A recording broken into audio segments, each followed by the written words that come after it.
Bon, une fois, pourquoi pas parler de musée. Et oui, d'abord avec Libération et le journal La Croix qui nous parle de deux établissements.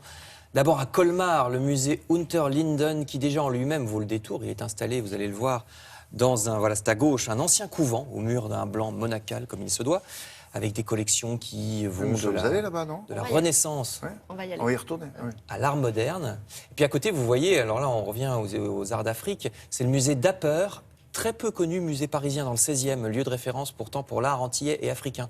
L'exposition qu'on voit ici s'appelle Chef-d'œuvre d'Afrique, vous avez le temps parce que c'est jusqu'en juillet, musée Dapper, pas très loin de l'Arc de Triomphe. Un musée également bien connu celui-là, le musée d'Orsay, qui a une initiative originale en ce moment. Ils ont fait venir la fanfare de la garde, de la garde républicaine, ouais, pour deux grands concerts à 20h ce soir et demain. Ça sera un pot pourri, Berlioz, Bizet, Verdi, etc. C'est à 16h30 dimanche, avec aussi plein d'autres événements musicaux tout au long du week-end. Donc allez-y, article dans le Figaro. Et puis, comme les musiciens de la garde républicaine ont de beaux costumes, ça m'offre une transition idéale vers cet autre article dans Libération, article sur ce que vous porterez, William, l'hiver prochain. Puisque c'est déjà en ce moment que les défilés automne-hiver 2016-2017 ont lieu. La mode est toujours en avance. Voici donc l'hiver façon doudou. Vous voyez le monsieur avec une grande combinaison. monsieur, là? Oui, c'est un monsieur dans une combinaison en forme de grenouillère géante. Oui, vous voyez, bien sûr, ça me plaît beaucoup. C'est pour bébé de 25 ans. C'est vous une voyez. couche culotte géante, c'est bien Voilà, ça. c'est très saillant. Alors ça risque de s'accrocher dans les tourniquets du métro, Mais c'est ça qui est non, embêtant. mais Alors voilà, pour l'homme et pour vous, mesdames, le pull, robe, combinaison, tout en même temps, tout à la fois, on va le voir aussi. Là aussi en triple XL.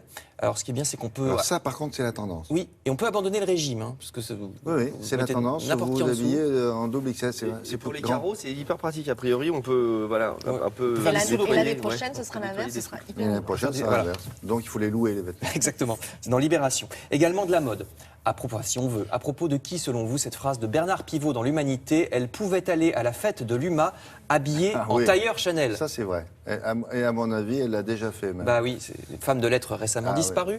Edmond Charleroux, dont plusieurs journaux publient la biographie au lendemain de sa mort à l'âge de 95 ans. Femme de lettres issue de la résistance pendant la Deuxième Guerre mondiale. Elle avait rompu avec son milieu très bourgeois en raison de ses idées progressistes. Elle s'était même fait virer de son travail de journaliste dans le magazine Vogue, magazine américain, parce qu'elle était trop proche du Parti communiste à l'époque. Première femme à cette époque à mettre en couverture une mannequin noire dès les Oui, années on lui avait 60. refusé, elle a dit je refuse pas. Donc ils l'ont viré. Voilà. Incroyable. Entre autres pour ça, oui. Et puis il faudra Courage, attendre hein. les années 80 pour que ça revienne. Hommage Ouais, donc ouais.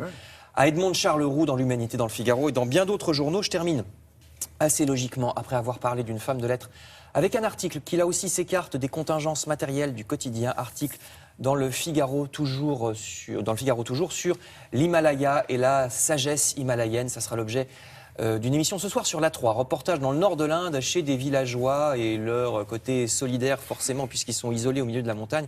Ils élèvent des chèvres dans un village complètement coupé du monde extérieur à pas moins de 3500 mètres d'altitude avec des troupes de comédiens guérisseurs traditionnels qui viennent de temps en temps les visiter. Reportage aussi sur les moines Et bouddhistes des anciens chroniqueurs de cette aussi. région. Il y a des anciens chroniqueurs qui Il y vont. me semble.